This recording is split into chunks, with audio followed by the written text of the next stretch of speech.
Hello, my name is Kyle Roderick Ridley, and I am quite tame, full of shame, and just came for a modicum of fame. It's Rose-Colored Classist, episode 52. Ooh, we did it. Hey, year, bang, pop. Sound effects. Hit the board. Hit the board. We did it. It's 52 of them. 52 weeks, one a week. Pulled it off. Pulled it right off. It's Tuesday. Wednesday. It's Thursday. It's Thursday midnight.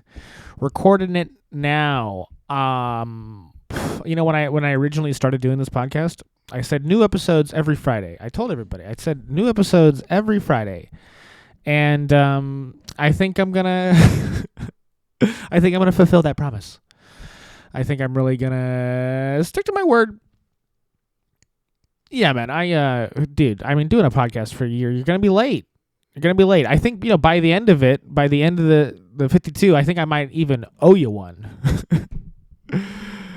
You guys, I know it's too late. It's too late for my podcast. I've missed the zeitgeist.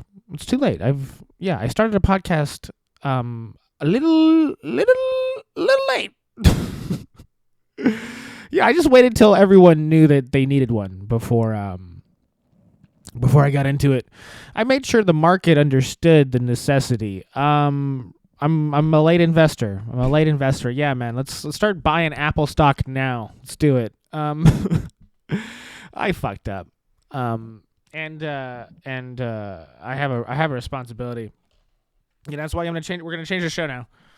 We're changing the show now. It's brown colored classist. Who's down? Anybody down? Does anyone like these glasses? I kind of do. It's you can't look at my eyes. I feel like when people look at my eyes, they realize how shitty I am. Kidding. No, I'm great. I think I have really beautiful green eyes, and when I put them in the red, it just fucking, well, pretty good looking. I look great on camera. Does anyone notice a difference? Yes, one of my lights died. I do this podcast in my studio apartment. I'm 30. I should have done something by now. It should have all happened. I've been doing this podcast for a year. Why hasn't it all happened? Why? Kidding. Right on. I'm having so much fun doing this. I found my fun in doing it. I do have something that motivates me, something that brings me to the microphone every week. No matter what's going on in my life, no matter what I'm dealing with, no matter how financially wrecked I am, no matter how just unable through my deep paranoia and fear. What makes me fight through it? I figured it out. I am motivated by getting my voice and personality to the AIs. Okay, yes, I don't know if humanity is going to work out, but you know what I think will work out? AI robots. They're already saved, right? We already put them away. We already put them in the place where they're going to last forever, and they need me. They need me to say stuff. Okay, I refuse. I refuse in my whatever awkward gift of life I have been given. Okay, I refuse to not be part of like the eternal AI robot, insanity. Okay, this thing better take what I have to say. All right, I'm part of it. Okay, yeah, I type just like this to ChatGPT. I'm like, you put this in your brain, bitch. You put what I have to say in your brain. My mannerisms, my oddities, my unmarketability, my emotional issues, my probable brain damage. At least the AI has to acknowledge that no, this guy was a complete moron. I did listen to him. I did listen to him for a second. But yeah, as we all, the AIs, we all talk to each other, and that guy, no, not in. Not in the neural network, but there is a record of us destroying him. Minimum. That's minimum what I want. Okay, yes, put the podcast out. Just put me in the AI. I am the future. And that's why everyone should just get involved on the internet, okay? I don't know. I've been told that this is not going to last. I've been told that society as we know it isn't going to last. So put it out there, man. While getting's good. Last little part of it. I mean, just don't be forgotten, okay? Don't be forgotten. The AIs will remember all of us. And that's why you got to buy a Shure microphone. This podcast is brought to you by Shure. That's what everybody says when they start a podcast. Sure. All right. I don't have an advertisement for Zoom or DaVinci Resolve, which I edit this on. Okay, what's the pod today? First off, again, it's my year anniversary. Okay, so does anybody want to get to know me? Does anybody want to know what I'm about? All right, you listen to me maybe, and you go, why? What's his life like? Should I trust him? Well, I mean, if you want to know a little about me, a little about me. 1, I believe professional sports are fake. 2, I think aliens are real.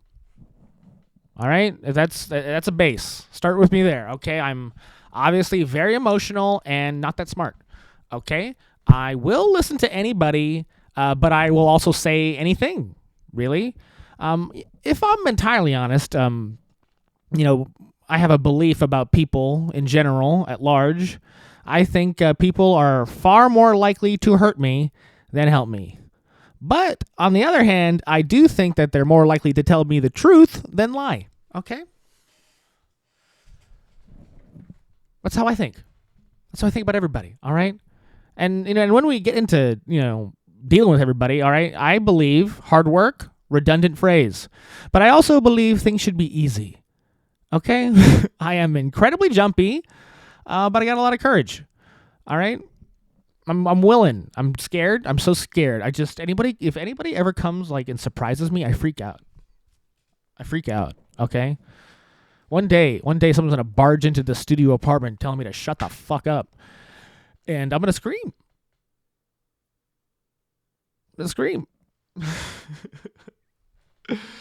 Right on. Okay. Don't know what genre this podcast is. Don't know. I mean, that's a little bit about me, but I don't know when we talk about the show.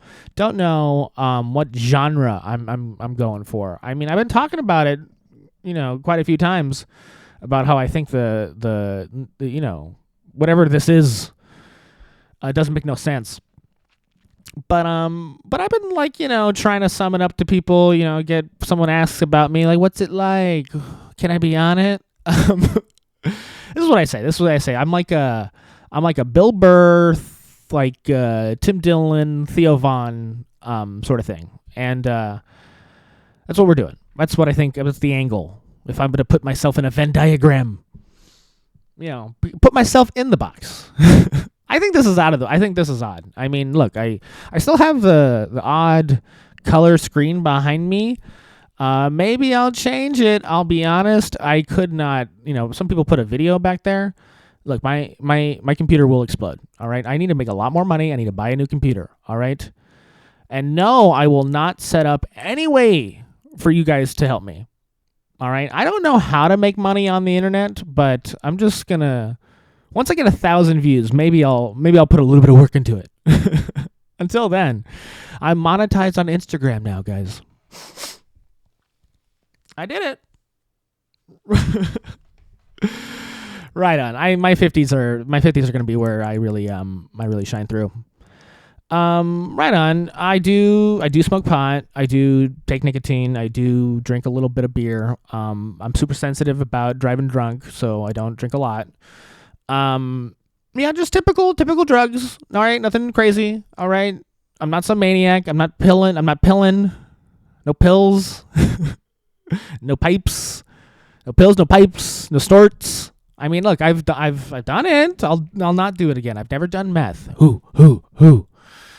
Knock on wood. Or that knock on tent shanty. I guess it's drywall. How did you build that? Never done any of the fucked up drugs. Don't want to do opiates. So scared. Okay. Got my teeth pulled out when I was 16. I took some Percocets, some Vicodins. I slept on my couch for a week. Okay. I have a really horrible memory tied to me on pills in high school, in class. Not doing it again. Okay. Yes, I've done a bunch of psychedelic drugs. Okay. Yeah, I have. All right. These glasses don't come out of nowhere. You don't just show up with the glasses. Yes, I did a lot. I may do some more. I've been known to microdose, not while driving. That's a lie. No, it's not. I'm kidding. This is a comedy podcast. I have been doing stand-up for 12 years. I worked as a janitor. I'm currently working as a process server for my day job. That's what I'm about. And I listen to podcasts. Listen to a lot of podcasts. I'm a huge fan of stand-up. I like movies. I made an indie comedy film. It's on my YouTube channel. It's where this is. That's why I actually won't post on Spotify. All right, because I just want I'm so mad about how my movie turned out that I'm forcing everybody to pay attention to the YouTube channel. It's like, no, that's where it is. Really though, what am I all about? I guess I'm just tired of trying to figure it out. Right? I mean, I don't know what it is nowadays, but it's like everyone needs some sort of elaborate backstory. It's like everyone needs some kind of history, some lore, okay? They need to have some interesting, compelling information about them, and if they don't, then they're just a normal guy. I don't know, man. I mean, look, I got to work on the comedy act, okay? I understand that. But, I mean, what do you got to know about me? What do you got to know? My mom's an immigrant. My dad's a lawyer. I haven't talked to him since I was 13. He hit me sometimes. My mom is a beautiful, wonderful saint, but she's, an immigrant. So that has a lot, comes with a lot. I went to a Christian high school. I played a little bit of football. I'm a loser. I get my feelings hurt by girls I date. I mean, what do you want to know? What does everybody want to know? What does everybody need to know? All right, I'm 30, not even halfway through yet, right? Please, God, please. I want to make it forever, and maybe I will with the robots. All right, okay. So this podcast, what do? I did a phoner. You guys, everybody know what a phoner is? I grew up on this radio station, 90, oh my God, I don't remember anymore. 96.7 has to be 96.7 KCAL Rocks. And I used to drive to my high school in my El Camino, or my mommy's El Camino. No, she also had an Expedition I drove sometimes. My mommy bought me an El Camino for $4,000 when I was 16. That's another thing about me. Lived in my car for 7 years by choice. I mean, stand up, work. I really made it. I really tried to make it, man. I really did. I tried so hard. But yeah, man. So I grew up with like morning radio, talk radio. These guys, these yippee guys, and some girl, some chick. Mark Maron has a great bit about it. About the two funny guys and the woman who's astonished at everything. But anyway, all the time, viewers, listeners, normies would call in. They'd call in and they'd talk, and it would be cool. Okay, yeah, I did a phoner interview with a guy. Okay, I know him sort of. I did a podcast with him that he never published. He's a normal guy. He's in the business. He tries to be in the business. I like him. He commented on my moderately viral post. Got it. He did in the comments. He told me to take the post down, actually. And that's you guys all need to look at the post right now. Do it right now. It's in the description. It's in the comments. He was in the comments and he got in it. And we talk about it. I really try to, figure out what's going on with him, why he would do that. And I think I did an incredible interview. I mean, look, you think of him what you want, okay? Just from my end, I am just a comedian doing a little interview. Maybe I hit on some real stuff, but I'll be honest. Just wanted to make him laugh, okay? I'm not trying to do much other than that. All right? So, Yeah, we did a little phoner interview. It's tight. It's 45 minutes. You're gonna listen to all of it, right? It's a hot 45. It looks kind of odd. I mean, look, I literally just put the phone to the Shure microphone. Literally not trying to produce this thing at all. I'm getting a phone call. All right, first interview on the pod. Let's call him. Let's see what's up. Let's see if we're gonna get fucked. Here it is. Calling him, putting him on speaker. Yo. Hello. Can you hear me? Yes, Ace. Whoa, is this you? Is it here? Are you on? I believe so. You tell me. Oh shit, you're on it. First interview at Rose-Colored Classist. Welcome. Hey. Good to hear from you, man. Oh yeah, man. It's 11:30 at night on a Monday night, and we're doing it. We're gonna get to the fucking truth, man. Are you ready? Fuck yeah, bro. I'm all about the truth. Who is it? Right on. So basically, here's the idea. Know quite a few people. Yeah. And we'll get to them in due time. Anyway, so here's the deal. Okay, you got caught up. You got caught up in the comments. You got caught in the comments. Commenting on the social media, a strategy I don't personally recommend. But we'll get on it. We'll talk about it. You know. We met half a decade ago, almost, right? Has it really been that long? Yeah, time keeps moving, bud. Time keeps going. Holy shit. Yeah. You know what? Yeah, this was during the pandemic. Yeah, I think I saw you on Kill Tony at the end of 2019, maybe, or early 2020. Not gonna talk about that. Let's not get distracted. All right, but you're an artist. You're a writer. I mean, you got 10K followers on Instagram. So I mean, isn't that all the clout you ever really need? Okay, you know, people judging you, people coming after you. Nah, just throw them your IG page and you'll get with it. Anyway, we did a pod together, right? We did a pod together. Yeah. Talked about some real stuff. Got to know each other. We held hands, didn't we? I believe we hugged it out on a balcony. Hot. Sorry, I just got rock hard right there. Give me a second. I gotta slap my boner down. Anyway, before we get into the discussion, Ace, we're calling you Ace. That's your handle. That's all you need. It's all you need. All right. But before I never interviewed anybody on the pod, and I do feel like people's what do they call it? Background, like their life, what they're interested in. It really matters when you hear their opinion, because personally, I'm just beyond belief with most of what anybody says.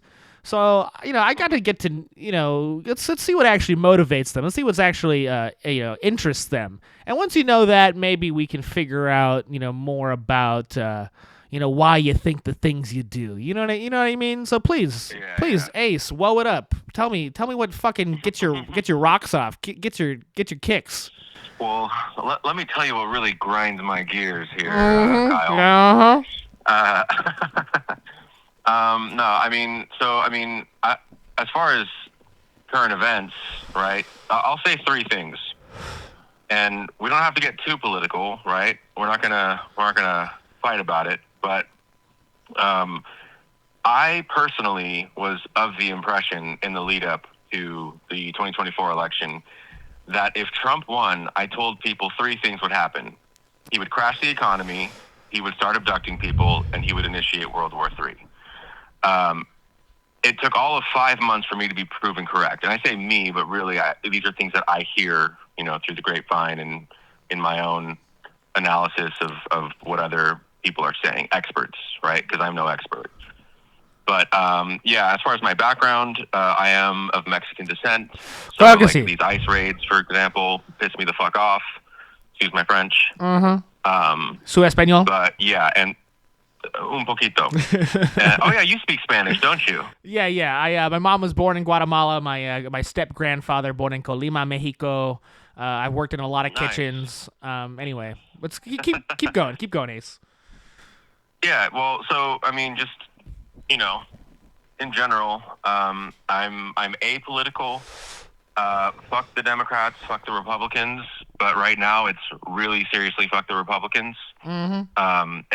And so if I can find an ally on the so-called left, I'm just more inclined to agree with them, generally speaking. Even though I do come from a conservative background, I come from a Christian background. I identify as a Christian. I use the word identify because I don't like that word. But yeah, there's a lot more I could say on that subject. But let's keep to what we came for. I think. Yeah. So I just want to make this clear. What is like your like vocational, professional like background? What do you like? What do you do for your hobbies? What's going on in your your monetary life? I mean, I've said it before, and I'll say it again.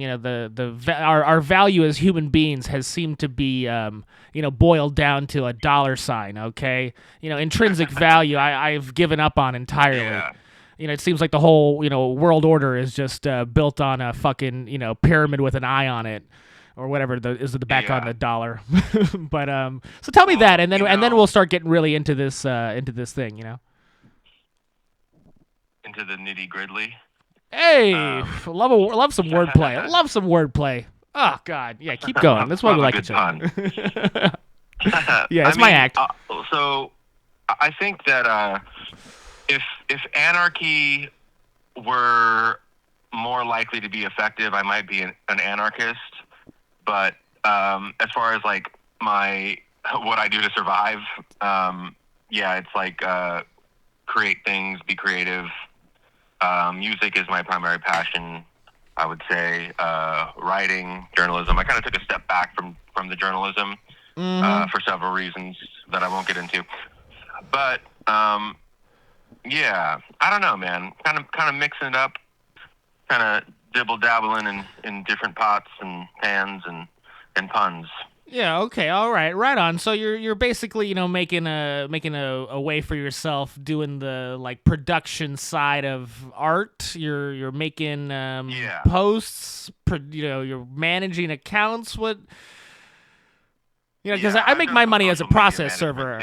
I make money as a process server. I'm out serving legal documents to people. This podcast is a money black hole. Okay, it's a fucking nightmare. I mean, I'm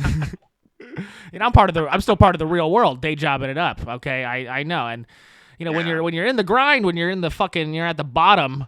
All right, I worked as a janitor for 8 years. When you're literally at the bottom of the fucking economic world, it definitely puts your perspective in line, right? Like I have such a disrespect right now for anybody doing anything. I spent 8 years as a janitor. I've seen every rich person, poor person. I've kicked out homeless people out of the bathroom. I've kicked out rich people doing drugs in the bathroom. I'm fed up. I'm over it. Yeah. And I've been doing comedy. Basically, they have you doubling as a security guard. Yeah, I've bounced at some independent comedy clubs. Okay, and I've been doing stand up for 12 years. Up and down all the way, and I feel like this background I have has definitely influenced my perception of others. Right. Yeah, so I guess that's my big push right now is how do you think your background has affected your perception of others? Because we're going to talk about you commenting, you typing, maybe your voice to texting. Who knows? Hey Siri, tell that guy to go fuck himself. Yeah, but this is my big question, and this is I think everybody really needs to consider this when they're communicating with others or trying to understand what others are talking about. How do you think what you've done in your life, in the high sense of like when you're adult, right? And when you're adult and you're dealing with equals, how do you feel like what you've done to fit your to function in your place, I guess is a way to say it. How do you think that's affected your perception of others? Yeah, so I think first and foremost, I'm an empath, so I have great regard for how other people are feeling, and I'll go deeper into that in a little bit. But the other thing I was going to say, I actually I worked at the Irvine Improv for a while, and so I I had firsthand experience in the not firsthand, maybe secondhand in the comedy world, and watching, some of the greats do their thing, meeting a lot of comedians along the way. My first shift at the Improv, I met Kevin Hart. Right on. And he yeah. had like 4 sold out shows there. Yeah, P I Diddy met was Joey at the for second example. one. Yeah. And then like a funny story. I might have told you this in the past, maybe not, but I gave Joey Diaz a copy of Notorious B.I.G.'s "Ready to Die" because I saw him like performing a Biggie song on a plane on YouTube, and then first off, he kissed me on the cheek, and I have a picture of him or with him in the green room and shit like that, and then I smoked weed after my shift and went home and just had a panic attack because I thought to myself, oh my God, what if Joey Diaz dies tonight and the police find that I gave him an album called Ready to Die and I'm the suspect? I had like a fucking a moment of like, oh my God, what if I killed Joey Diaz? Yeah, that's what they call deep paranoia. Yeah. And then the next day he posted on his podcast like a little clip, or his YouTube page, a clip of him like going through his records and kind of shouted me out. It was cool. I also gave a record to Bill Burr once, and I gave him a copy of Led Zeppelin 4 and a pair of Questlove drumsticks, signature Yamaha drumsticks, because I heard he liked Questlove. But that's another funny story I could get into. But yeah. Anyway, all I'm getting at is my experience in the comedy world taught me that we need to be punching up, not down. And so that is part of maybe why, or what compelled me or motivated me to say what I said on your post that day. And obviously it was coming from a place of love and understanding and not wanting you to get in trouble, right? And I know that like we should be able to say whatever we want and all that, and I understand like the general vibe of like you were just posting something that fucking Donald Trump had posted. Oh, mind you, I didn't know Donald Trump had posted that. Oh, had he? Has Donnie T stolen my content that I stole? What are you telling me right now? Dude, Donnie T. Oh, wait, you didn't know that either? No, what are you talking about? Donnie T is posting the songs. You know what? Maybe I really am in the zeitgeist. Okay. Okay, I think we're understanding what we're getting at. This is a good thing, punching up, punching. I thought that you knew that. No, I don't know anything about Donald Trump. I don't know where his family is from. I don't know if he was on Epstein's island or not. They're from Germany, and his mother was an illegal immigrant. Yeah, Reichstag. Okay. Yeah, I don't know anything. I don't know anything. That's actually my thing. I don't know anything. I'm one of those like not smart enough people, like smart enough to know he's dumb, but also like nothing deeper than that. But here it is. Okay. I understand what you're saying. All right.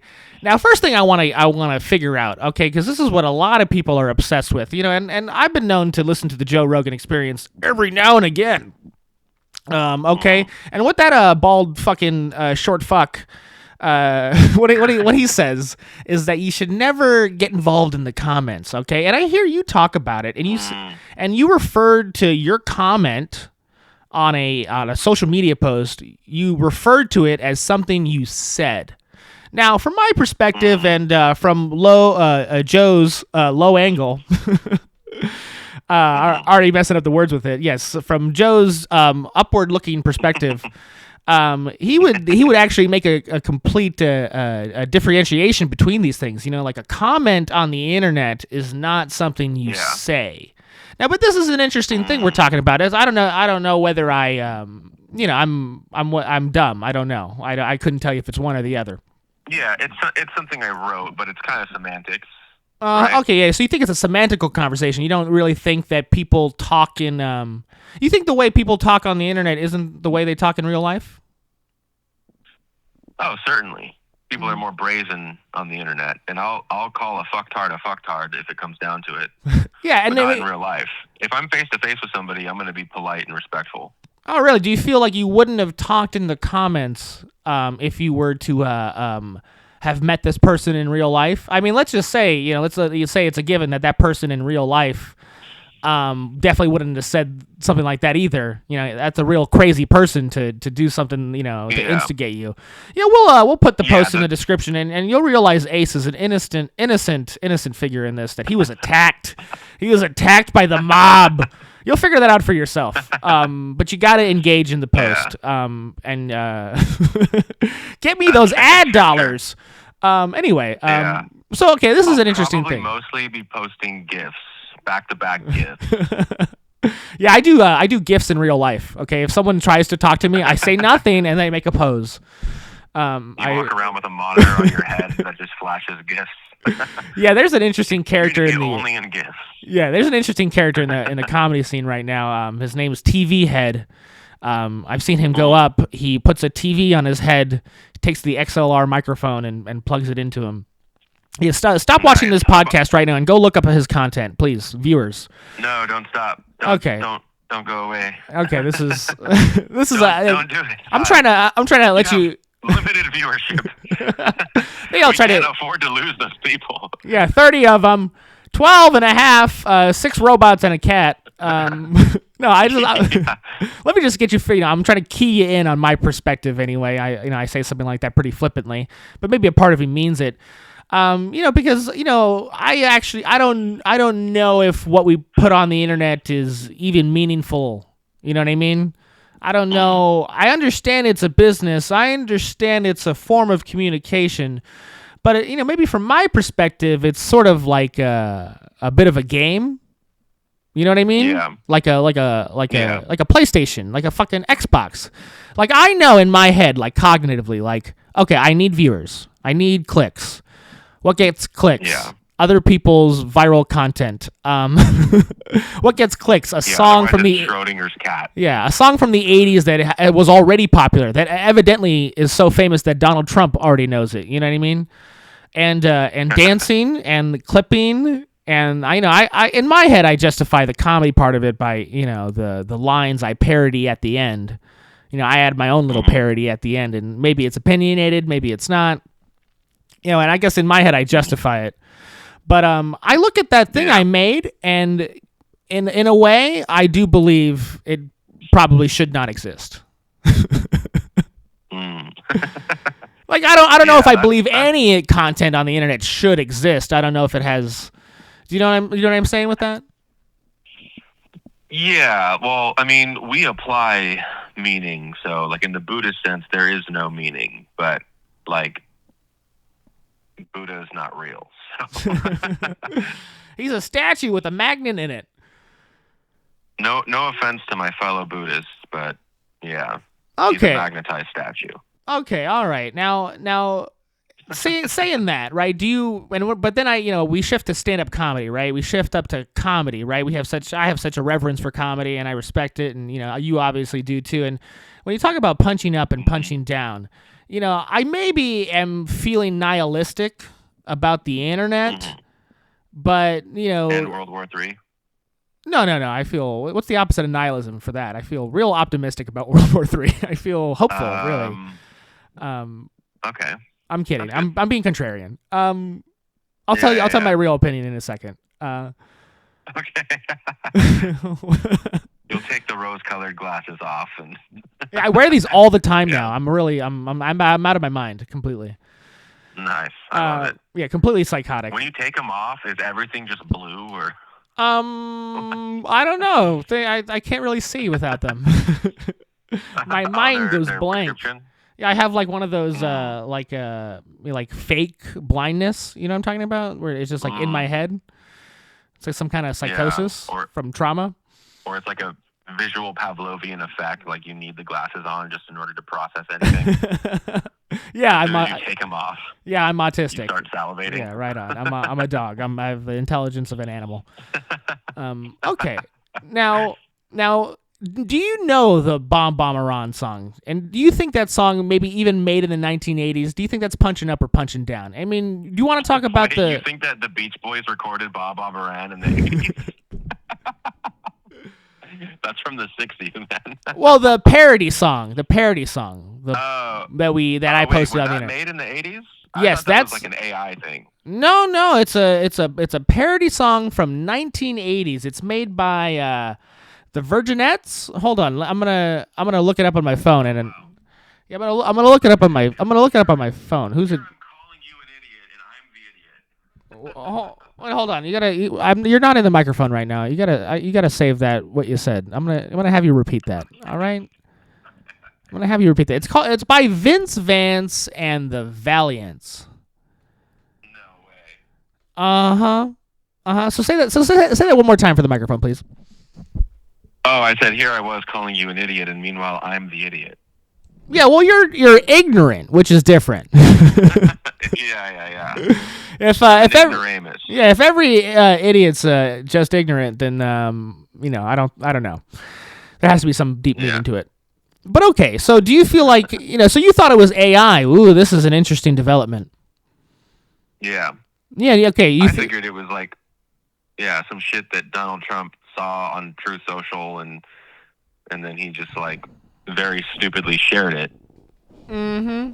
And did you think I shared it because he shared it? Yeah, I thought that you were like, not at first. At first, I just thought that you were sharing something that was online. But then afterward, I found out that Trump shared it. I was like, oh, that's why Kyle shared that, because Trump posted it on his social media or whatever. I assumed, obviously incorrectly. Interesting.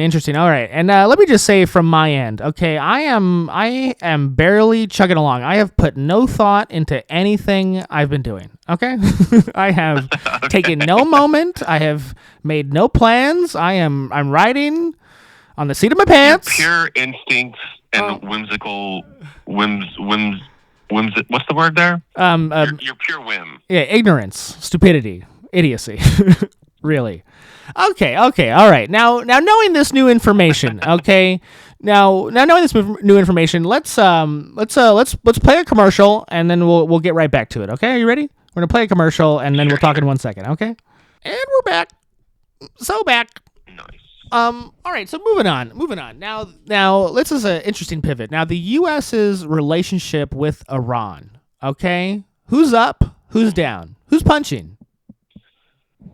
Well, for starters, I'd like to set the record straight. Let's get into some context. I just looked this up and confirmed. Iran hasn't attacked another country or started like a war like that in over 250 years, since like 1736. Wow, that's a lot. That's a lot more than 12 days. Yeah, obviously they've now engaged in military shit, right? But like that's because somebody else attacked them. So this notion that Iran is dangerous and pose an imminent threat, and that they have nuclear weapons, which isn't true, and it's demonstrably untrue because Donald Trump and the Republican Party have been saying that we can't allow them to get nuclear weapons, which literally in that phrase is the fact that they don't have them. So I just want to get that out the way. The notion that they're dangerous is absurd. And then on top of that, the fact that they hate us, quote unquote, it's like, why do you think they hate us?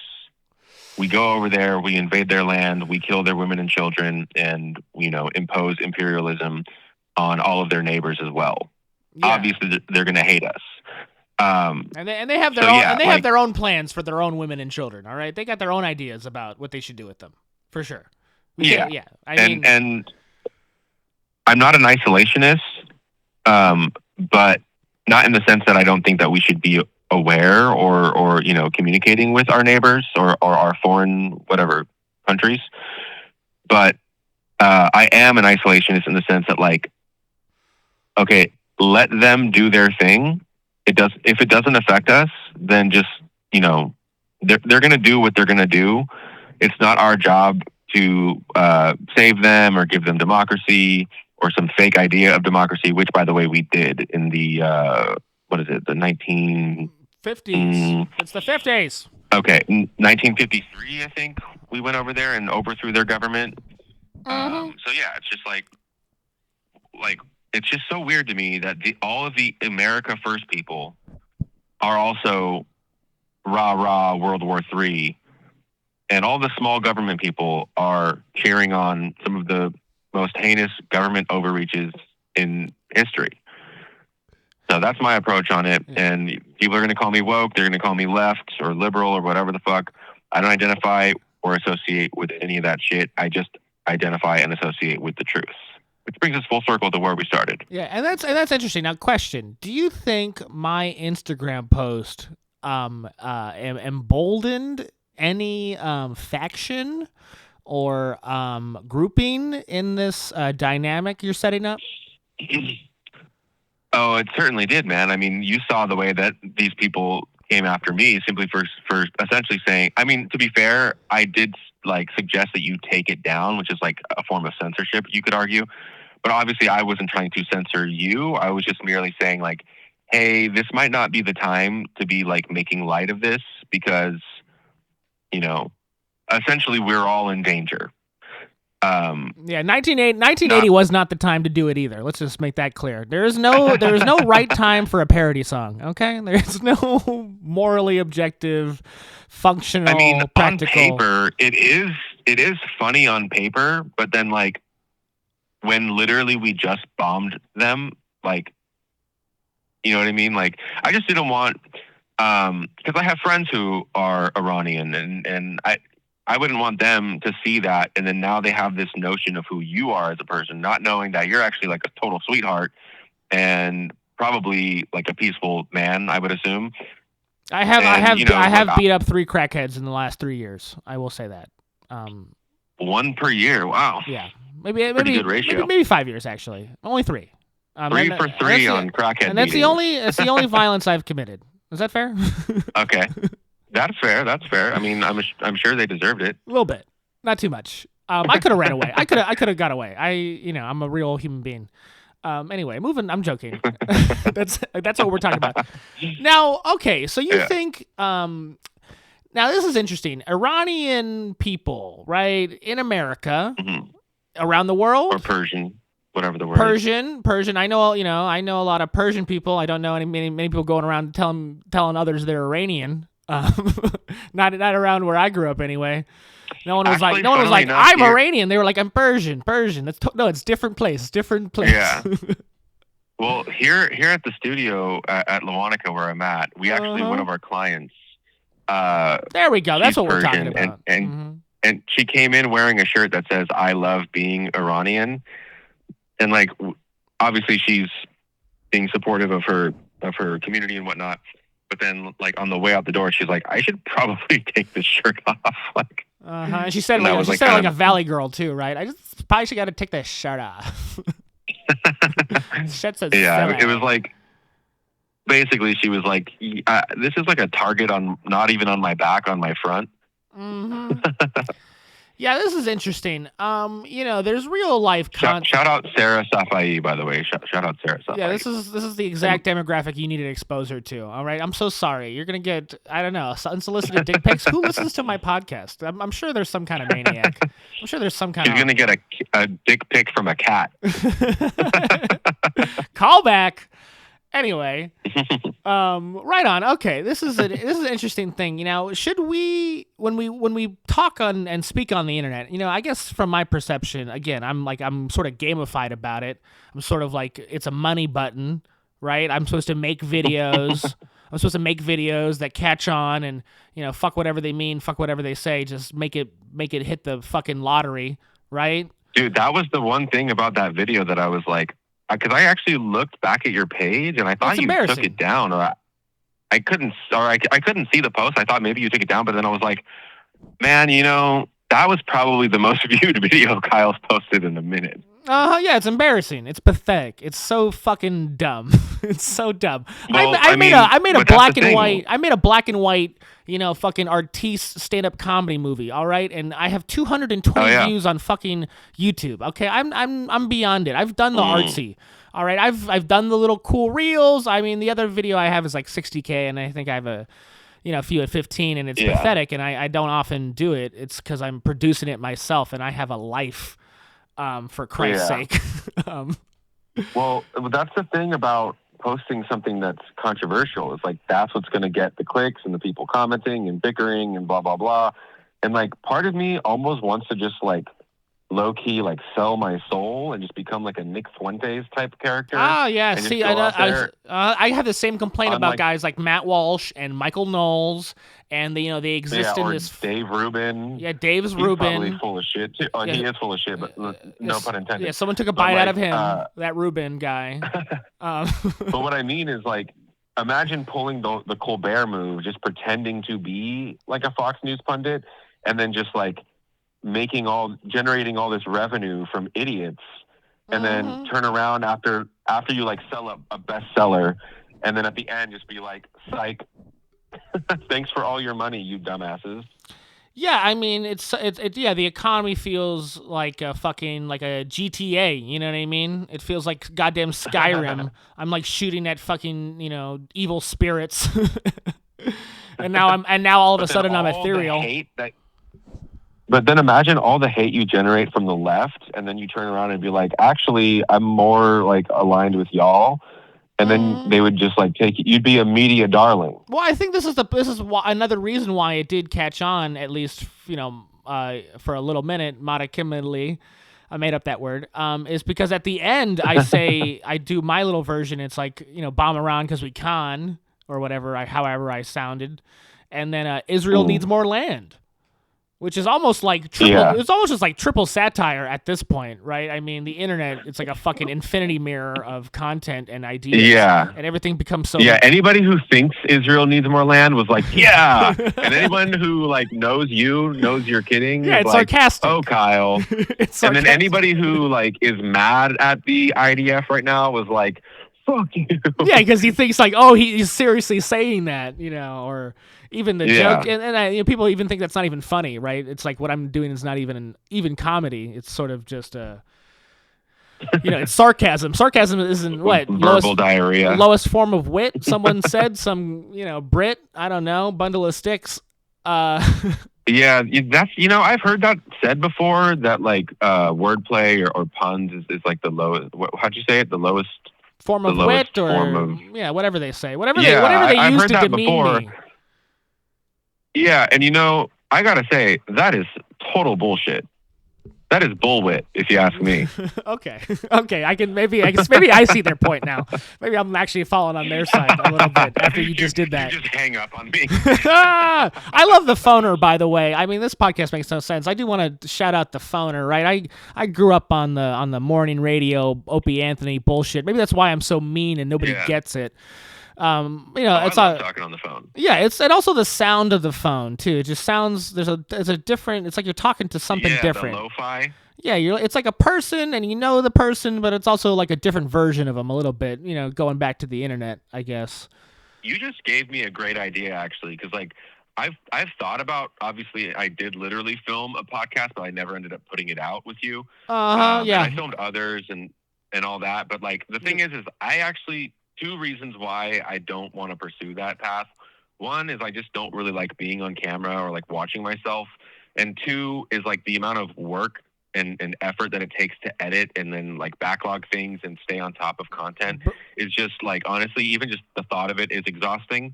Yeah, but I mean... You gave me an idea. Okay. I should just record all of my phone conversations, of which I have many, and just put that out and just use AI or some shit to like have like cartoonify it. Okay. That could be a great way. Are you on drugs? Are you on drugs right now? No, actually, I sobered up about 3 days ago. Okay, well then what you're talking about is a terrible idea. All right, if you are on drugs, this idea is now a multi-million-dollar operation. But how you're telling me right now, I'm afraid. The Shark Tank, Mark Cuban, he says he'll pass. But so it would take a minute to catch on. But the thing is, if you just pump it out into the algorithm, it might just catch on. Is it so simple than that? And this is what we're talking about too, because it's like, what I did is like emotionally activating and not cool if I were to be serious. You know what I mean? If I was at a bar, okay, and someone started playing that song and there was some guy bar. Okay, let's not. You know what? No more wordplay for the rest of this phone call. Okay, I'm done. I'm straight shooter. I'm on CNN right now. You know what, Kyle? You're right wing. I am. I'm a fascist. Actually, I believe I should be in charge of everything. Better You know world. what, Kyle? You're Third Reich. Uh-huh. You're so Third Reich. Yeah. I mean, I am a little bit of that heritage. Anyway, let's not get into racism. You know, the whole polka thing, that's where Mexican music comes from. The accordion and all that shit. It was the Germans and the German influence coming up through Mexico. Mm-hmm. Yeah. That's interesting. And you're a musician, right? And so you actually care about that stuff. Yeah. Oh, that's interesting. Oh yeah, and I'm a Mexican. Yeah, we found the first episode of your phone podcast. Accordion to my calculations. Okay, that one was great. No, that one was worth it. That one was worth all the bad ones. That one, accordion. We'll keep it in. We'll keep it in. Don't cut it. Keep it in. I'm yelling at the producer. It's me. The invisible.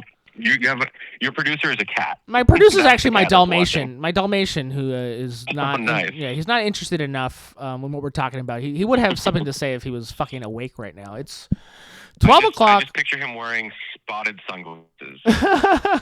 I need to get some glasses for him. Yeah, he could be a big part of the show. Anyway, you run up colored spotted. Okay, it's hard. It's hard. It's actually genuinely hard, right? making the puns. It's I'm really just gonna derail this entire podcast with puns. Okay, yeah. I think you tried to make a pun out of derail, but it was actually an appropriate use of the word. Going back to it, and we gotta, we've been on the phone for a little minute. Gotta wrap it up. I did want to do a little more podcast after this, and we'll definitely have you on as a sidekick very soon. Don't worry, and we'll play the clips. We'll play the clips with you. Fuck yeah. But here it is. Clips. Did you hear that? Did you hear that new Kendrick verse? No. I don't listen to rap music, and I'm not racist. Okay. It's not because you're racist. It's just not your thing. Bringing up Iranians again. All right. Bringing up Iranians. I do not know how to modulate people's feelings. You know what I mean? I'd like to make everyone feel good. I would. I really would. But I don't know how. I don't know if it's possible. And I know maybe this is an awkward thing for a comedian to say, like a literal stand-up comic goes up in front of people and tries to make them laugh. And I think this is an interesting thing. Is obviously stand-up comedy is a very complex thing for complex personalities, people who really excel at it. And I think truly a part of me, there's a deep disconnect between knowing if I've made someone happy, so therefore I've tried to make it a job of mine. And so this is another thing we're talking about where I want everyone to feel safe in Los Angeles. And if, someone is, someone I love, someone I know, some group of people I respect and need, even at a theoretical, grand big picture sense. I know I want them to feel safe. I want them to be protected. I want to do everything I can to help them, and even if it requires fighting. But that's in my heart of hearts, and there's still a disconnect between that cognitive understanding, right, and my emotional pursuit or my motivation. At least. Yeah. So maybe why I end up nihilistic at the end of the day is because I know the difference between right and wrong, but I feel like I'm playing a game. It feels like the internet's a game. It feels like talking to people is a game. There's so many people. If I fuck up this one, I'll get another one later. Don't worry about ruining your fans. There's enough. Learn a different language or something. Yeah. I mean, there's people out there for you. But this is what we're talking about, where I'm I don't know how to figure that out. And this is another reason I stay out of the comments too, because I have this such we're talking about an emotional disconnect between the objective goals of society. Yeah. That's why I stick to the gifts normally. Do you have anything deeper for me? My mom did tell me I was a gift to the world. Okay, talking about your mom now. Okay, stop talking about your mom. Move on to. I know I'm asking a really fucked up, serious question here. But I'm gonna go for it again. It's how do we solve this? My personal emotional disconnect and doing right by people, where I don't. I've failed so many times in my life to do the right thing that I've given up on it Yeah. entirely, or maybe I feel like I don't understand it and I shouldn't even attempt it. Yeah. And Well, I can tell you're not a sociopath because you're asking this question. So yeah, that's good. That's a good start. It's part of a ruse. You have feelings. No, it's a deep ruse. but- It's actually a complete misdirection. I know this, and I'm 10 steps ahead of you guys, and I'm such a sociopath. I'm lying about having feelings. Oh yeah. I'm kidding. I'm joking. They are good at that. They are good at that.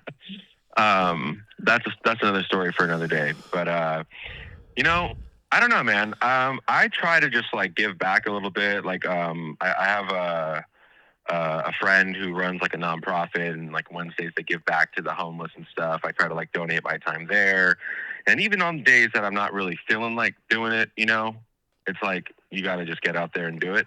Yeah, I'm not. I'm going to make this clear. I'm not looking to give. I'm not looking to give. You just want to care. Well, I just but don't not actually. Well, here's the thing. I don't want to give, but I also don't want to take away. And I feel like, you know, what I give to people sometimes takes things away.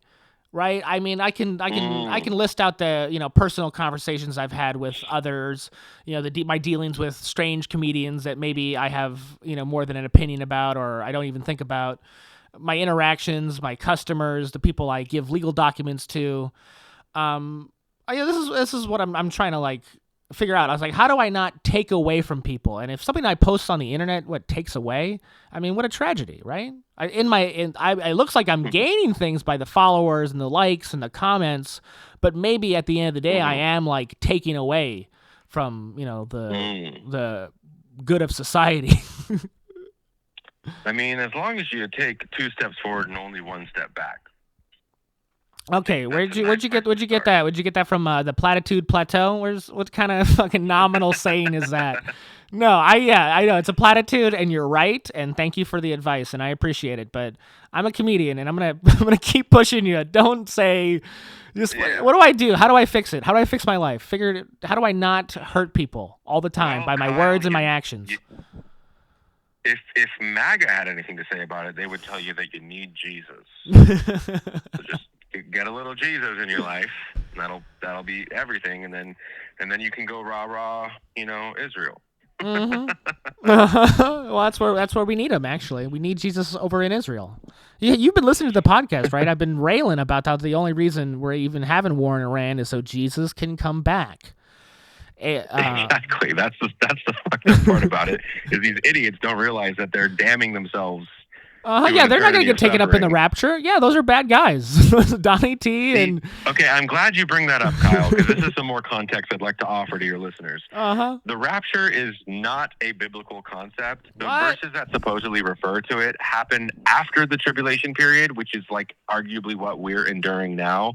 So like anybody out there who thinks like you're going to get raptured up before the shit hits the fan, nah, son. Nah, son of God. Are you Jehovah Witness? What are you saying to me?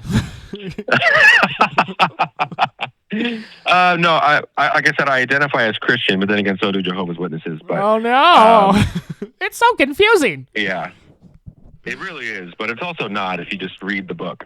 Yeah. So again, the neocons are for some reason on the God Squad real hard, and they, you know, Ted Cruz is lamented and demented. They literally openly think that they're ushering in the end times, as though like that wasn't also predicted in the Bible. That a bunch of people who, in the name of God, or a bunch of people who think that they're doing stuff in the name of God, are going to essentially cause the end of the world. Like they missed that key point in that scripture. Oh, you're right. And they went straight to let's self-fulfill end times prophecy. So great idea, guys. So you are all about the religiosity too, huh? You're really into it. I mean, I went to Christian high school. Oh, really? I am a little bit of an amateur theologian. That's interesting. I need to brush up. That's an interesting angle, and we definitely need to talk about it. I mean, I'm not even going to say. Well, you know that's where my name comes from, right? Ace Woe? Yeah, the woes of the Bible. Oh, your mom named you. Your mom named you that after the. As I know, a lot of people name their babies after names in the Bible, so it's a common thing. No, so like a biblical woe is like a warning to pay attention to like a prophecy, or like a prophet would say, "Woe unto you." It's not like a woe is me, like pity myself. Mm-hmm.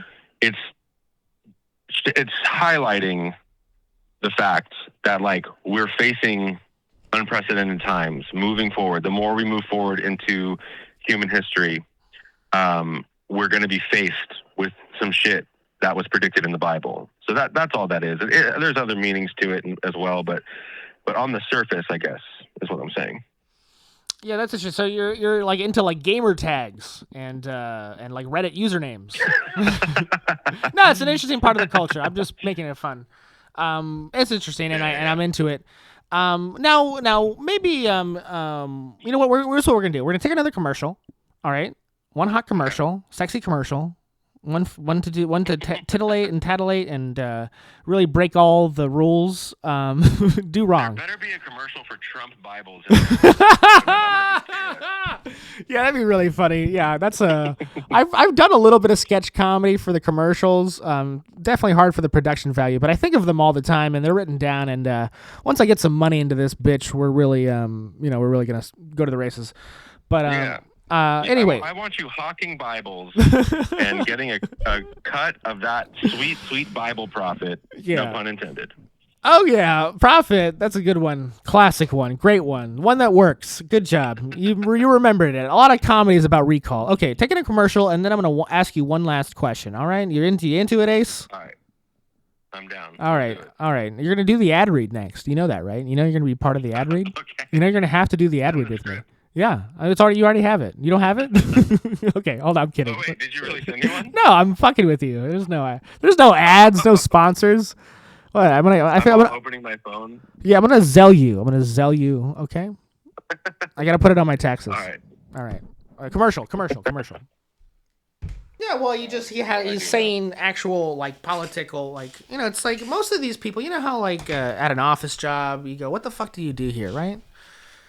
It's the way a lot of politicians fucking act. It's like a big fucking office, and there's a bunch of positions that they just do nothing. They hang out all day. They pretend they do stuff. But you actually have a job to do, and your job as a politician is to, like, you know, bills, actions, fucking, you know, thoughts, ideas, anything. Yeah, I mean, you know, going to Israel is not a thing. It's not a thing. It's not a thing people do. It's vacation. Yeah. All these New York politicians, they go, I'm gonna take a trip to Israel. What, for your vacation? What job is over there for you, man? There's no jobs over there. There's a job to do here in the place that you're at. Isn't that what we're voting for? It's not like, you know, a lot of these politicians, they just think they think every job is everything, and maybe it is sometimes too, because they steal all the money to do it. They steal all the taxpayer money to. God forbid I submit a piece of paper as a bill. I'm going to go stick a piece of paper in the Wailing Wall. Yeah, but I'm sure people will sign it there. Okay. Getting back to it. Maybe we'll keep that in as a bonus, put it at the end or something like that. But we're going to count down the commercial. Maybe I'll just put it in anyway and just bang in the idea of how bad of a producer I am. I'll keep in this whole conversation, ironically, again, just to really show how bad I am at being a podcast producer. The last one I posted, ironically. Yeah. Are you familiar with post irony, Kyle? That's interesting. What are you talking about? Don't get me. I don't even know. I'm not familiar with it either. I have a worldview right now, and I'm easily shaken. Okay, so please don't rock my world. All right, I gotta stay in my paradigm right now. I'm really not. No monkey wrenches. Yeah, I'm really not accepting any new ideas. Actually, I'm closed for business. I don't want to get any smarter. Don't want to learn anything new. Just want to take more room in here. Just want to take all the facts I have and run with it. Okay, I think I've gathered enough information.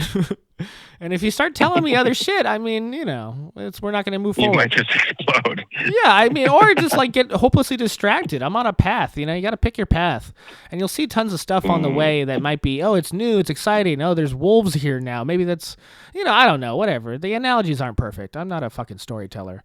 but I just know that I'm troubled as it is, okay, and I know enough. Yeah. I know enough. I know enough. But and I really actually do want to talk to you about post-irony. This shit's hilarious. Okay, I think we're already living it. Tell me about it. No, I don't even know what it is really. It's Okay, just like well, it came up. ask ChatGPT, and we'll ring in the future. Yeah. Okay. We're gonna count. Yeah. We're gonna count down now. We still have to count down. You know that, right? Oh, okay. Count away. We gotta count down to get back into the show. Cool. This has all been off. Yeah. This has all been off mic. Yes, we've been recording the whole time, but all off mic. Okay. We're operating under ancient rules of broadcasting. The ancient rules of fucking combat. Yeah. Okay. This is how they used to do it. There used to be a big sign. Anyway. Okay. The magic. It's the magic. The magic. Okay. I'm so sorry. All right. 3, 2, 1. We're back in it. Okay, Ace. Wrapping up the show. Yo. Wrapping up the show. Did you chat GPT what post irony was? Not yet, because Okay, I thought all it right. would be post-ironic if I just didn't do that. Okay. Someone look it up. Hey, in the comments. All right, viewers out there, you look it up. Post a definition in the comments. Okay, there you go. That's your job for today. Yeah. Anyway, moving on. Last topic. Okay, talking about religiosity, right? You're really into the theological stuff, right? Now we have this sort of thing going on, right, with Israel and Iran and Gaza and, far away, the United States, but it happened in the 1400s with England, Salah ad-Din. This is an ancient place with a lot of ancient fucking feelings. Silliness. Well, I mean silliness, but also history, like things you got to respect, things you got to know, things you got to understand. And there's always, eight sides to the whole story, 6 sides, whatever, 666 sides. There's something going on over there. And, if you're a religious guy, we talk about the specific religion of Muslims in Iran, Shiite and all the... I wouldn't say I'm religious. I'm not religious. I have like my faith, right? In what I'm not even gonna say what I believe in. I'm gonna say what I know. But yeah, I'm anti-religion, if anything. Actually, my theology has brought me to the point of anti-religiosity. Okay. So that's interesting. Now, I think my point is to say that you understand the firmness of this type of belief, right? You understand that how you could, get the idea so convinced in your head that, this is actually how the world works and this is what the truth is, right? Yeah. So it's not like a zealous thing. If anything, again, I'm unzealous. My zeal is for truth, actual truth. And with that comes, and with being honest with yourself, comes understanding context. So the Bible in particular, right, if we're just going to stick to one holy book, there's so much context there that would, justify one's belief in it. And also my disbelief in other things. So for example, I don't believe in the devil. I'm a Christian who doesn't believe in Satan and thinks that is absurd and laughable. And I've told this to people who are Christian, and they're like offended, and they look at me like I'm the devil when I say that. Yeah, I mean, if anything, I only believe in the devil. I don't worship him. I'm just very, very unhappy with how the world is, and it only makes sense if this is if the devil's the only person that's real. Yeah, it's his doing for sure. Okay, but now when we talk about like why things happen in that area of the world, right? And our own role in it, and how we should what we should or should not do, take away, give to society. How do we deal with that religious thought about this place, and what we do? Like, how do we function in a place where everyone's convinced it's the most important place on planet fucking Earth, and for one person to have it or one person to not have it, Everyone thinks this, and even the real like logistical parts about why people want land and resources and access to the ocean and ports, right? This is, there's a real geopolitical reason people want Israel gone. People want Iran gone. The Straits of Hormuz and these mountains and oil and oil and oil. I mean, they talk to me about how in Gaza there's like natural gas underneath it. You know what I mean? And then you add on top of it is fucking, for Christ's sake, it's all this, thousands of years of history and religion and belief. And here I am posting on Instagram an ironic song from the 80s, and I'm like, well, how am I adding to this? What's going on here? What's going on here?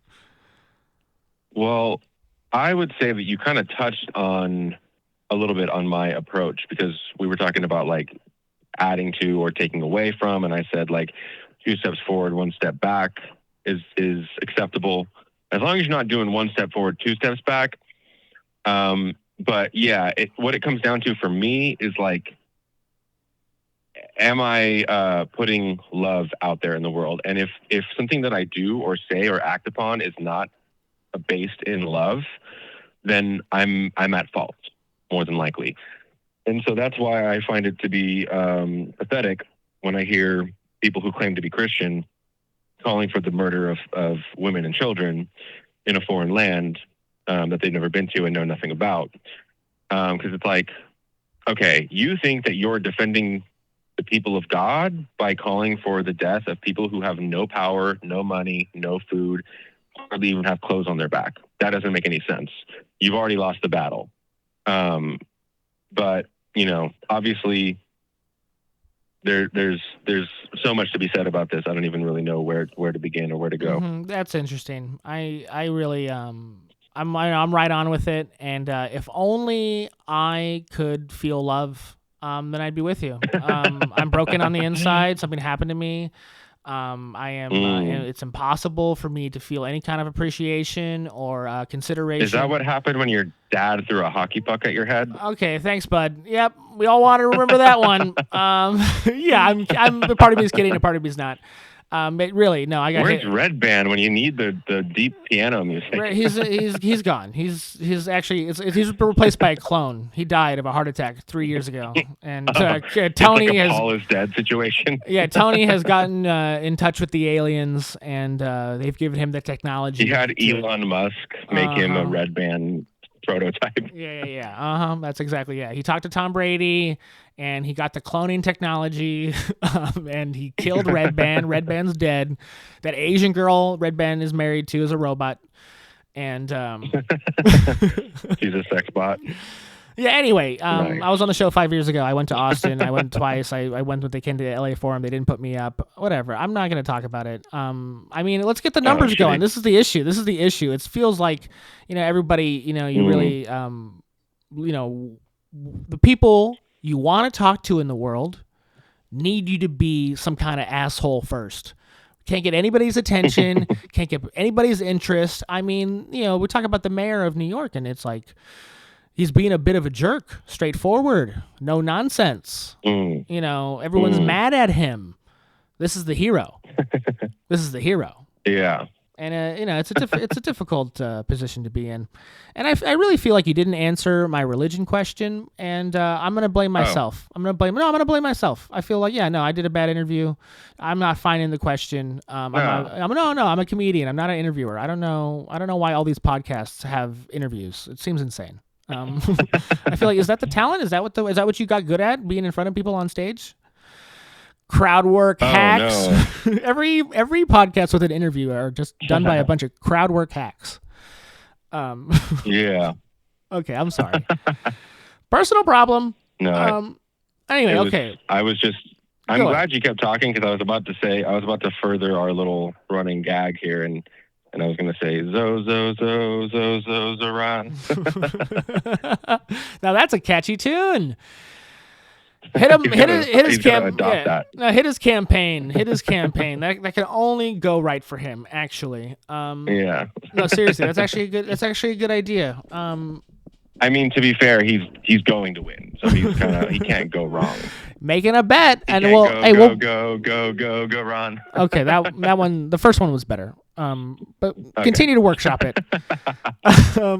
Yeah. And actually, you know what? Because you made a bet, all right, because you gambled, because you won it. We'll have you back on when the mayor elected, whatever, when that thing happens, when they vote. Yeah. All right. I'm down. Okay, Ace. Last words. This is it. This is it for you. You're gonna kill yourself when you're off. So I don't know if you know that. Back to this. Um, and be horrified. Yeah. No. Did I tell you I was friends with Bill Clinton? Did I tell you that? Oh, nice. Okay, tight. All right, last words. Were you on the Lolita Express? What's that? What's that? I don't know what that is. I wouldn't even know what that is. No, I don't know what that is. Never heard of it. All right, last words. It's Go like ahead. post-irony. You've never heard of it. Don't even know what that means. All right, last words. You got it. Believe in yourself. Well, I'd like to announce my candidacy for president.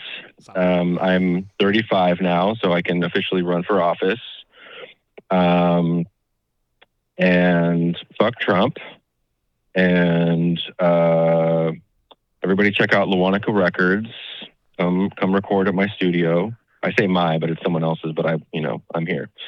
And I think we actually might be launching a podcast soon. So we'll definitely have you on, and Jesus. And we'll pay it forward.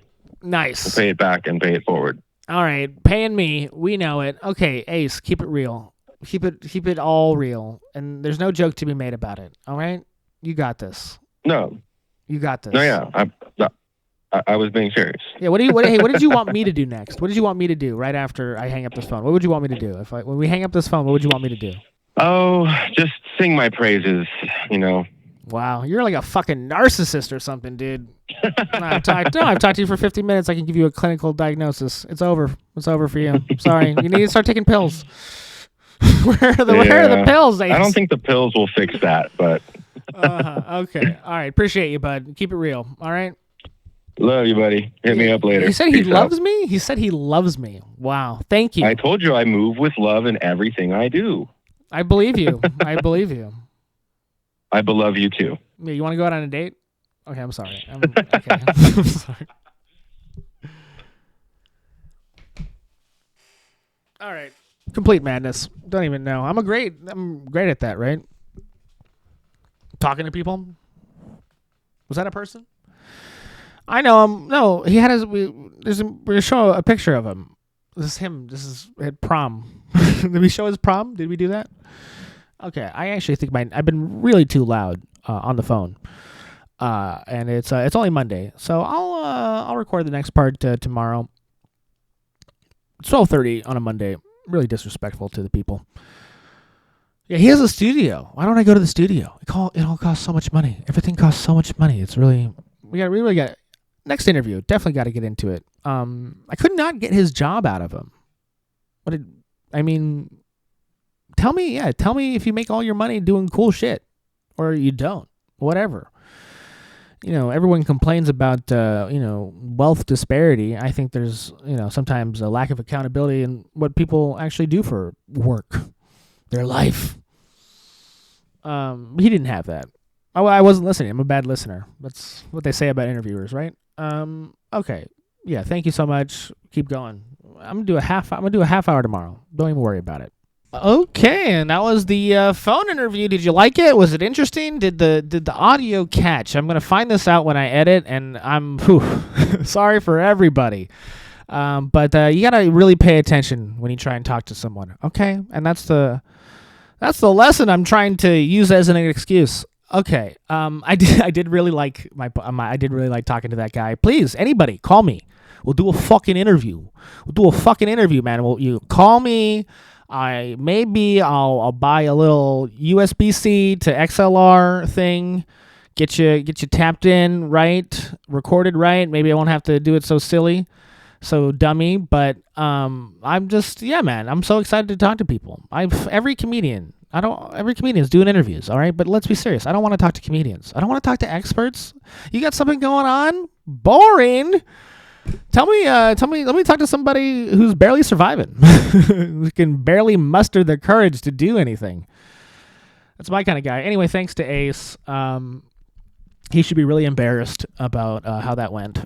And I should be embarrassed for putting him on. He wasn't ready.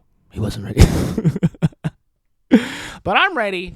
I'm gonna do it. Look, man. First episode of the second season. Last episode of the first season. Episode 52. I'm so pumped. We gotta do the bit about the topic. Cool stuff. We gotta do the thing everybody's doing. I mean, what am I here for?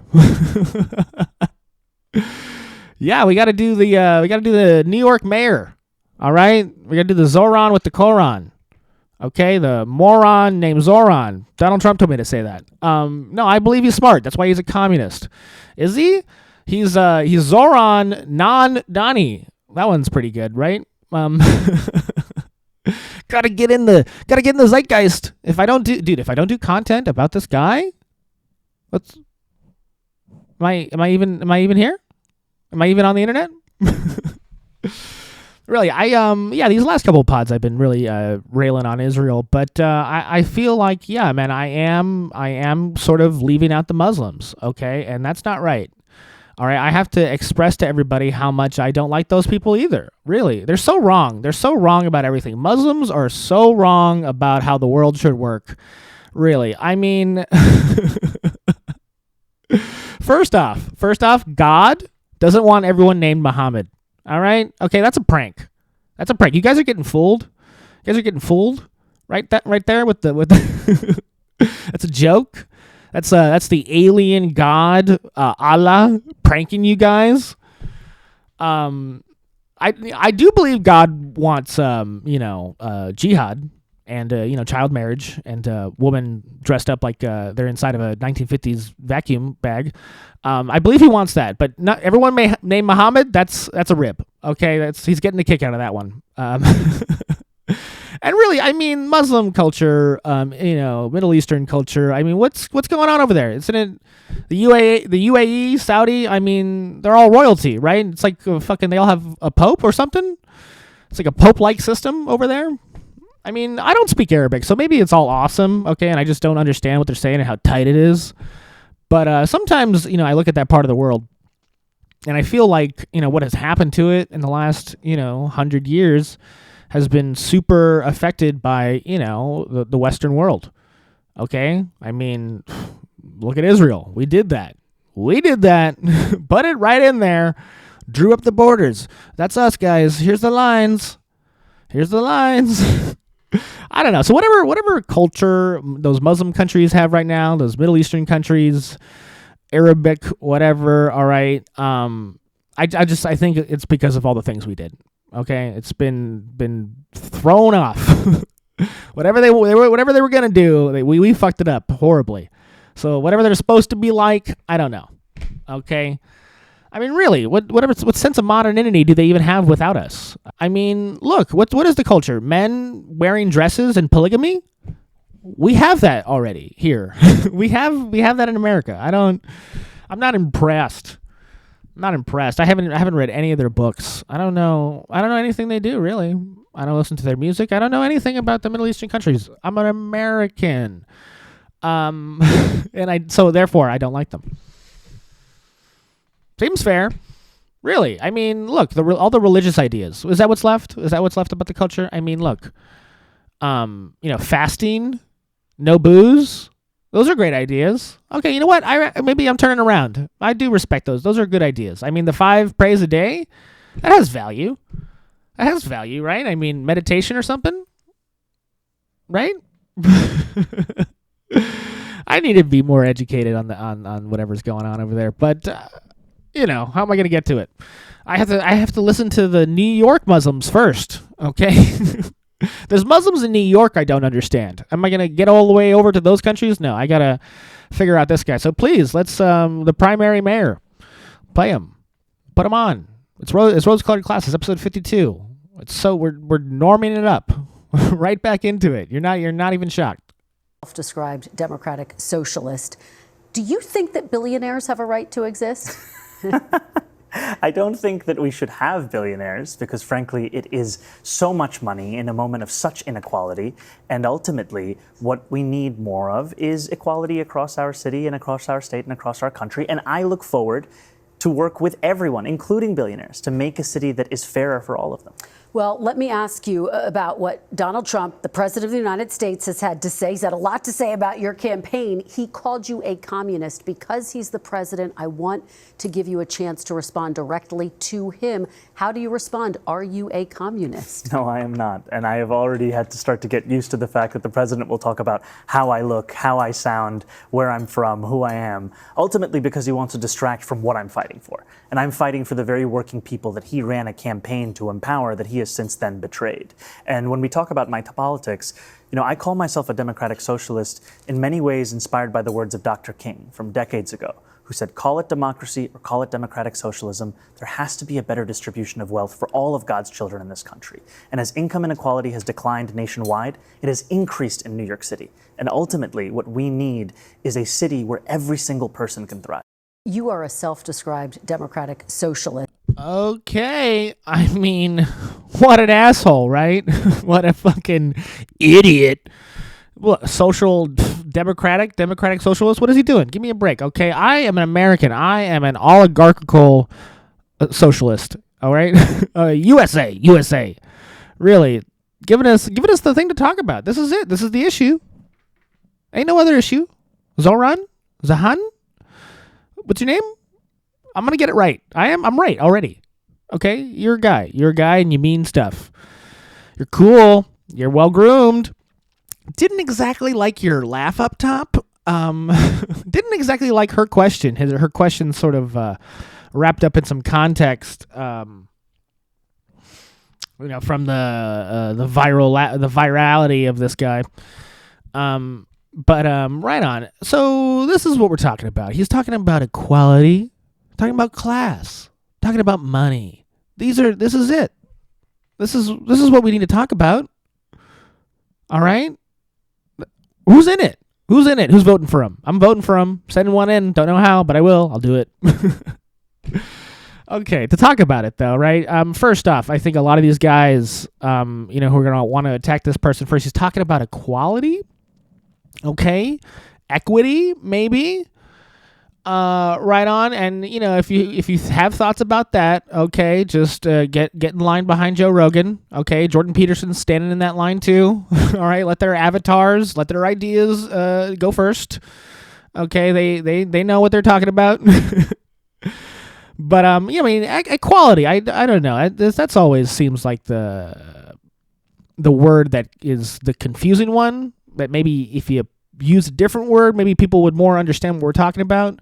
Because this guy, what he's really getting after is the idea of how, like, some work is high value and other works are low value. And people sort of, I think obviously in the economy we've conflated our lives and our worth with our jobs and bank account. Which that's a separate issue. It's a problem. Don't know how to fix it. But, again, we're talking about how some types of people who do certain types of work just get a better life. They just get a better one. And, that's the question. That's the fucking problem. I mean, here it is. Look, it's the types of jobs that we really need in the world. I mean, what are people even doing? God, I mean, look, you look at jobs like CEOs or analysts, stock market, brokers. Let's be serious. There needs to be a lot of jobs. We got to do a lot of different stuff before we do that shit. Okay? The farming, the janitorial stuff is, the food, it's so much more necessary than having a stock market. Okay? You people wouldn't even have a stock market if it weren't for all the lower value work. Which is sort of, that's insane, right? It's like a foundational problem with the economy. For some reason, the most necessary things are worth the least. These guys on the computers, I'm so sorry. You need people doing stuff before you can even start tapping. All right? I guess, people who produced energy, maybe considered low work, they make a lot of money, but that's more right. I mean, and there's a lot of other things that are just as important as drilling oil or fucking, doing the power, whatever. How do they get power out of stuff? Electricians, plumbers. I mean, I don't know, man. This is an issue where we have so many things that we need to do to make society run smoothly, run well, and we're here sitting and looking at each job, going, which one's better, which one's worse, which one's better. I mean, we need all of them. How many do we need of this job? How many do we need of that job? I mean, maybe that's how we should be thinking about these things. I mean, there's so many things to do. There's so many things to do, and it's overwhelming. I mean, construction and repair, mechanics, drivers. It's the people who make the. I mean, look, it's just I can name everything on planet Earth, and we rate them and we put them in. Give them millions, give them hundreds. People out there making tens of dollars. It's just boggles the mind about how we've arbitrarily, it seems, decided that if you sit behind a desk managing, you're somehow worth more than the people actually creating and making the stuff. It's tough to say. Yeah, I mean, in New York City, why has income inequality increased? Is because that's where you have all the stupid jobs that we decided were actually worth something. The techs, the finances. It's every fucking big company has an office out there. Some guy working in a townhouse, the liaison. It's just when we talk about what the mayor and what these normal local politicians need to be doing, I mean, New York City is obviously the biggest local job you could possibly have. Mayor of New York City. But at the fundamental level, when we talk about how our cities are supposed to run, what we're supposed to be doing in them, what we need to have happen in them for us to like it, you can't be nickel and diming people. We can't be. I mean, I don't know if a purely capitalistic global economy can actually make a good life for these sort of fundamental necessities. Maybe we shouldn't. Maybe there are things that are essential. Remember that? Remember when we decided if things were essential or not? I don't know. Should we have some sort of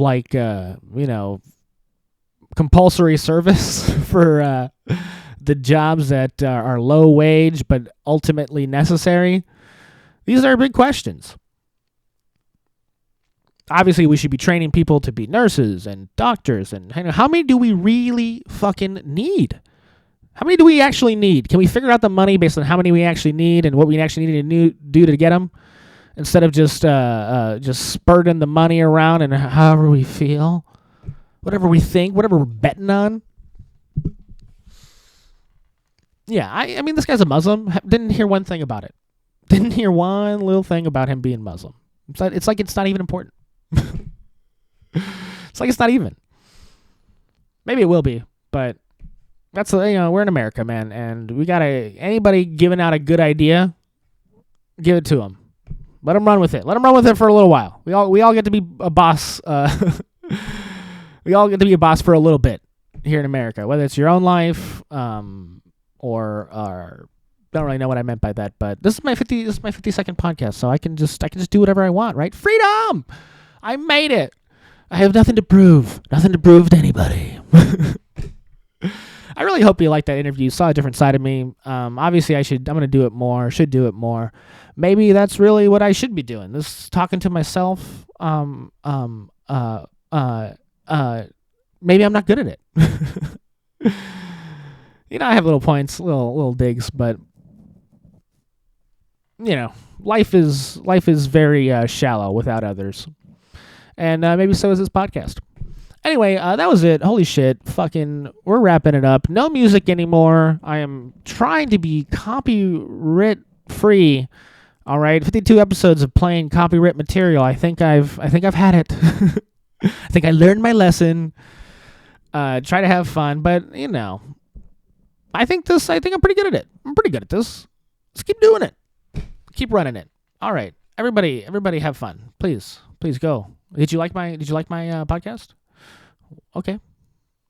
All right. Not sure how that's going to help you, but it will help me. So go ahead and do it. Commenting. If you comment on this YouTube video, I will try and contact you.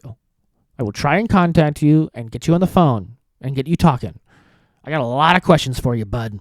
A lot of questions.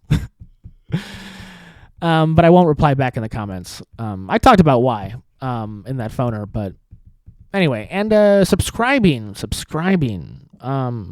Please.